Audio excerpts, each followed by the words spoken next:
welcome to today's video. This week has been a bit of a rough one for me, so I've decided to cheer myself up by going book shopping. And when I get back, I want to do a haul of the books that I get today, and then also I've accumulated like maybe 10 books in the last like 3 weeks or so, so I'm just going to combine it all and do a haul of everything. I've been sick pretty much all week, and you can probably hear it in my voice, it's still sounding pretty bad, but I'm excited to finally get out of the house, put some real clothes on, and go book shopping. Like I said, I've been feeling sick for a while. It's Sunday and I started getting sick on Tuesday, so I have not been feeling great for a while, and today's the first day that I'm waking up and feeling a lot better, so I'm excited to like put some makeup on, get out of the house, and obviously go to Barnes, which is my happy place. So I've been looking forward to this for the last couple days. I am currently reading Malibu Rising, which is 100% different than what I thought it was going to be.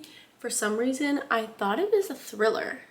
Like, I don't know who put that in my mind, but I thought it was a thriller, like it's this wild party where I thought someone was gonna die or something, and it's not that at all. It is about these 4 siblings who live in Malibu, and they're all surfers, and their parents aren't in their lives. And it's a mix of the present timeline with the kids and then flashbacks of the parents and like their time together 30-40 years ago. So it's nothing like what I thought it was going to be, but I am loving it. The first half was maybe a little bit slow, and I think because I went into it expecting a thriller, maybe that's why it was a little slower for me, but I still was enjoying it. And like the second half of the book is about this party. So the 4 siblings, one of them, she throws this party every single year, and it's like all these rich and famous people show up. It's always wild. And I think this is why I thought it was a thriller, because I knew that this party happened and that like something wild went down at the end. And I guess for some reason I assumed someone died, and it was like a thriller in that way. But the party goes on for like 12 hours, and during that 12 hours, so many crazy things unfold between the family members, random people you've never seen before, and it's just like the perfect storm of all these things happening at the same time, and I am so invested. And when I think that it can't get worse, like she throws in another thing that happens, and it's just crazy. I'm really loving it. I am like 90% of the way through, so I honestly could have just finished it this morning, but I want to get to Barnes as soon as they open up today at 11, because I'm hoping there won't be very many people there because I'm afraid to film in public. But if it wasn't for that, I would have just finished the book this morning because it is so good, and I only have like 40 pages left. It is feeling like at least a 4.5 stars, potentially 5, depending on how she ends it. All right, we're here, and I have a game plan for today. So I have a gift card because my mom is the cutest, and she got me a gift card for Easter, so thank you, Mom. I'm really gonna let myself just stay within the bounds of my gift card, so probably just 2 books. And I have one that I'm on the hunt for, which is The Ballad of Never After, and then I'm just gonna browse and see whatever draws my attention for the second book. They just opened, so I'm hoping there's not a lot of people there because I'm nervous to film in public. But this Barnes is always packed, which makes me happy, but I don't have high hopes that it'll be empty on a weekend, which is fine.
the next day, and I'm back for the book haul. have 14 books to talk about and then one non-book item, which I'm super excited for. This might be excessive. Side note, I filmed like nothing yesterday in Barnes. It was just so crowded and I was embarrassed to film. So I think I got like 3 2-second clips. So yeah. I'm not sure what order I want to go in. I was gonna go books I got yesterday first and then everything else last, but the books I got yesterday kind of build off of some other books. So, ooh. I might have to do the books I just got today last. So Sarah Caroli here on YouTube has a Discord book club, and our April pick is Once Upon a Broken Heart, which is a YA fantasy series by Stephanie Garber. And Sarah and so many other people love this series, so I was like, of course, I'm going to read it. Even though I skipped the March read for the book club, I was like, for sure, I have to do April. But there's a series that takes place before Once Upon a Broken Heart that you definitely do not have to read before you go into it. But I'm the type of person that if there's a series that comes before it, or like one book that comes before a series, I have to read that series. Pretty much as soon as she announced that that was going to be our pick for April, I ran out and I bought the Carnival Trilogy at the very end of March. I bought the box set of all 3 of them, and I just made myself grind these 3 out so that I could be ready to read Once Upon a Broken Heart this month. For some reason, I have a hard time explaining these books, but it's about 2 sisters, Tella and Scarlett, who are competing in Carnival, which is a magical game competition riddle type thing where lots of people are competing every year to win some sort of magical prize usually. And they are just very whimsical and fun. I love the world that Stephanie Garber creates and I love her writing. And I gave all of these, I think, 4, 4, and 4.5 stars. So they are Carnival, Legendary, and Finale. Around the same time, I picked up The Hunger Games by Susan Collins, which is an oldie. I have already read this, I think, in middle school. But I keep seeing all these PETA TikToks, and then my friend was rewatching all the movies, and then her and I decided to just reread the books together. And this made me think of a video idea, so I don't know when I will actually get to it, but eventually I plan to have a video with this one. Recently, I started this thing where anytime I travel, I try to visit a local bookstore and buy something, and then I keep note of like where I got the books from, and it's basically just an excuse to buy more books when I'm on vacation. And I came home with, I think, 5 new books and something else that I am just so excited for. When we were in San Antonio, we went to this really cool area. It was called The Pearl, and we went book shopping and we got ice cream, and it was the cutest place ever. And they had this cute little bookstore called The Twig, where I got Project Hail Mary by Andy Weir. This bookstore was adorable, but it was pretty small and their selection of fiction books was pretty small, so I thought, you know, why not just challenge myself with something that's outside of my normal genre. I've heard that this is so good, and I've heard that from a lot of people who don't normally read science fiction too, so I think that even though it's not my preferred genre, that this would be an easy one for me to read. So even though I'm a little intimidated by it, it is a book that I would love to get to sometime in 2023. Wait a minute, I lied. I have one more book from that bookstore. One second. I forgot about this because I have it displayed on my bookshelf, but while we were in San Antonio, I also got this like coffee table illustrated book, and it's about the creator of Studio Ghibli, and this book is gorgeous. I was in LA last year at the Academy Museum. They actually had an exhibit that was all just his work, and it was so cool and so beautiful, and I didn't buy the book, or I don't think I bought anything Studio Ghibli while I was there, and I regretted it. So I saw it here and I was like, okay, I have to get it. There's not much writing in this. It's mostly just pictures. It's like finished pictures and work in progresses from all of his movies and stuff, and everything is so pretty. So I will take a clip and show you guys some pages at the end. Next, we went to Austin and we stopped at one of my favorite bookstores I've ever been to, which is called Book People. It's 2 stories. They have a coffee shop inside. There is so much going on. They had a huge selection of books, and It was just vibes. It was the best. And if you're near Austin, Texas, if you're like traveling through, I highly recommend, like it's worth just a stop. And I kind of blacked out in there. I just bought way too many books, but I felt good about it because, you know, I was supporting a local business and it was just fun. First, they had a huge selection of blind date with the books, which I was so excited by. I don't think that my Barnes does that, and I haven't really been to many bookstores that do the blind date with a book, so I just had to get a few. So I did 2 blind date with the books, and I've already opened them, but I remember the first one, what it said was like, are you a fan of Mulan and adventure and something else? I was like, heck yeah. And the book that was in it is Spin the Dawn by Elizabeth Lim, which is a book that I've never heard of before, never seen before. It has a really gorgeous cover. I'm a little confused by what this book's really about, but I do know that the main plot is she is a seamstress or like a dressmaker, and her father used to be a really talented tailor, and there's some sort of competition called the Imperial Tailor, and only men are allowed to compete. And so her father gets an invitation, but he's too sick to compete, or he's too old. So she pretends to be her father's son, and she goes and competes in his place. At some point in the competition, she sews some magical dresses, and I guess that's where the adventure starts. I'm not really sure, but there has to be a lot more going on, I think, because this is the start of a series, and like even the reviews on the back, everybody's like, oh my gosh, adventure, like this is great for all fantasy readers. So I'm thinking there's a lot more that they're not telling us. So this is something I never would have picked, but I'm hoping that this is actually a fun read. The other blind date with a book that I got is one that I probably wouldn't have picked either.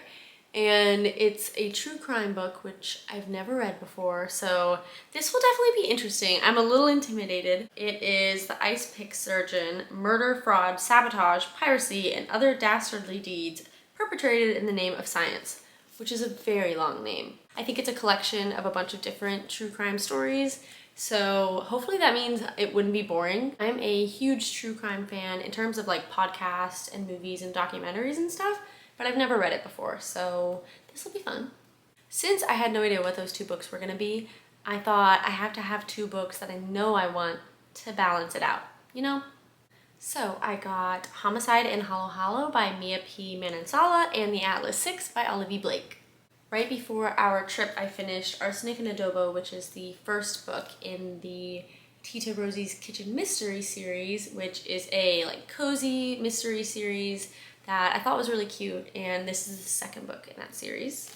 And then for the Atlas 6, I know that I am late to the game on this, but I've heard so many good things about this. I think this is kind of a hit or miss book. Like I've heard a lot of people that do like it and then a lot of people that don't love it, but it's, I think, fantasy and dark academia maybe, and it sounds good to me. I'm kind of going into it blind, but I've always wanted to read it. It's been on my list for forever, so I saw it and I picked it up.